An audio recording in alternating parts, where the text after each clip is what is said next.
देवी का जन्म 10 अगस्त 1963 एवं मृत्यु 25 जुलाई 2001 बागी से सांसद बनी एक भारत की एक राजनेता थीं। एक निम्न वर्ग में उनका जन्म उत्तर प्रदेश के एक छोटे से गांव गोरहा का पूर्वा में एक मल्लाह के घर हुआ था। फूलन को बहमई गांव में एक घर के एक कमरे में बंद कर दिया गया था। 3 सप्ताह की अवधि में कई पुरुषों द्वारा उसे पीटा गया, बलात्कार किया गया और अपमानित किया गया। उन्होंने उसे गांव के चारों ओर नग्न कर घुमाया। इस 3 सप्ताह की कैद से वह भागने में सफल रहीं। बेहमाई से भागने के कई महीनों बाद फूलन बदला लेने के लिए गांव लौटी। 14 फरवरी 1981 की शाम को, उस समय जब गांव में एक शादी चल रही थी, फूलन और उसके गिरोह ने पुलिस अधिकारियों के रूप में पहनी हुई बहमई में शादी की। फूलन ने मांग की कि उनके श्री राम और लाला राम को उत्पीड़ित किया जाए। उन्होंने कथित तौर पर कहा, 2 व्यक्तियों को नहीं मिला और इसलिए देवी ने गांव के सभी युवकों को गोल कर दिया और एक कुएं से पहले एक लाइन में खड़ा कर दिया। फिर उन्हें फाइल में नदी तक ले जाया गया। हरे तटबंध पर उन्हें घुटने टेकने का आदेश दिया गया। गोलियों की बौछार हुई और 22 लोग मारे गए। बहमई नरसंहार ने पूरे देश में आक्रोश पैदा किया। उत्तर प्रदेश के तत्कालीन मुख्यमंत्री सिंह ने बेहमाई हत्याओं के मद्देनजर इस्तीफा दे दिया। एक विशाल पुलिस अभियान शुरू किया गया था, जो फूलन का पता लगाने में विफल रहा था। यह कहा जाने लगा कि मानहोट सफल नहीं था क्योंकि फूलन को इस क्षेत्र के गरीब लोगों का समर्थन प्राप्त था। रॉबिन हुड मॉडल की कहानियां मीडिया में घूमने लगीं।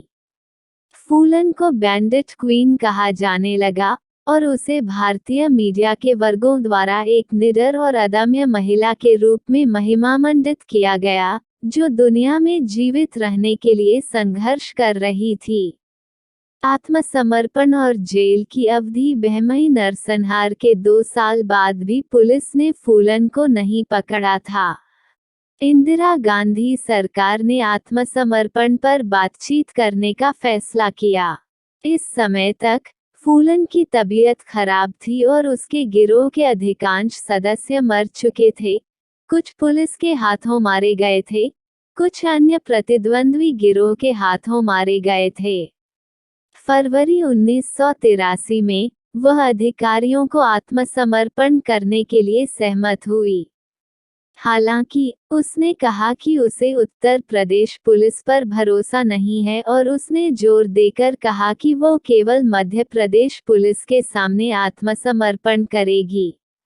उसने यह भी आग्रह किया कि वो महात्मा गांधी और हिंदू देवी दुर्गा की तस्वीरों के सामने अपनी बाहें रखेगी, पुलिस के सामने नहीं।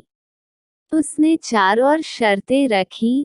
एक वादा कि आत्मसमर्पण करने वाले उसके गिरोह के किसी भी सदस्य पर मृत्युदंड नहीं लगाया जाएगा। गिरोह के अन्य सदस्यों के लिए कार्यकाल 8 वर्ष से अधिक नहीं होना चाहिए। जमीन का एक प्लॉट उसे दिया जाए। उसके पूरे परिवार को पुलिस द्वारा उसके आत्मसमर्पण समारोह का गवाह बनाया जाना चाहिए। एक निहत्थे पुलिस प्रमुख ने उनसे चंबल के बीहड़ों में मुलाकात की।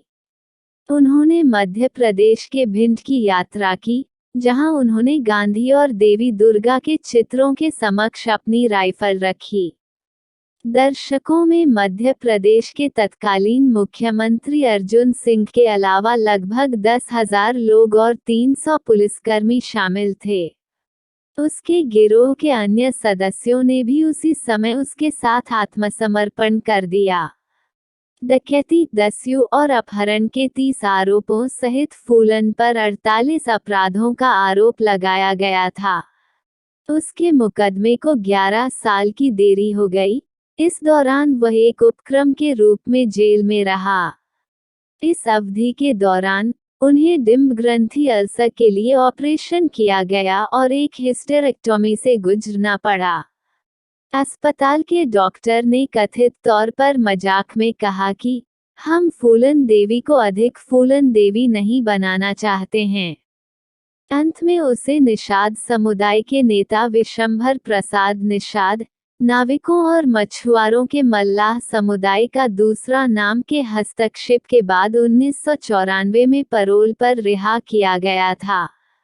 मुलायम सिंह यादव के नेतृत्व वाली उत्तर प्रदेश सरकार ने उनके खिलाफ सभी मामलों को वापस ले लिया।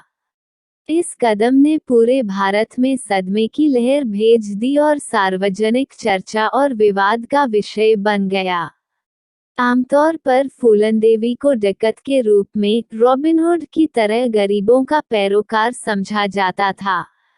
सबसे पहली बार 1981 में वे राष्ट्रीय और अंतर्राष्ट्रीय सुर्खियों में तब आई जब उन्होंने ऊंची जातियों के 22 लोगों का एक साथ तथाकथित नरसंहार किया जो मैना दादी जाति के पिछड़े लोग थे। लेकिन बाद में उन्होंने इस नरसंहार से इनकार किया था। बाद में उत्तर प्रदेश और मध्य प्रदेश सरकार तथा प्रतिद्वंदी गिरोहों ने फूलन को पकड़ने की बहुत सी नाकाम कोशिशें की। इंदिरा गांधी की सरकार ने 1983 में उनसे समझौता किया कि उसे मृत्यु दंड नहीं दिया जाएगा और उनके परिवार के सदस्यों को कोई नुकसान नहीं पहुंचाया जाएगा, और फूलन देवी ने इस शर्त के तहत अपने 10,000 समर्थकों के समक्ष आत्मसमर्पण कर दिया। बिना मुकदमा चलाए 11 साल तक जेल में रहने के बाद फूलन को 1994 में मुलायम सिंह यादव की सरकार ने रिहा कर दिया। ऐसा उस समय हुआ जब दलित लोग फूलन के समर्थन में गोलबंद हो रहे थे और फूलन इस समुदाय के प्रतीक के रूप में देखी जाती थी।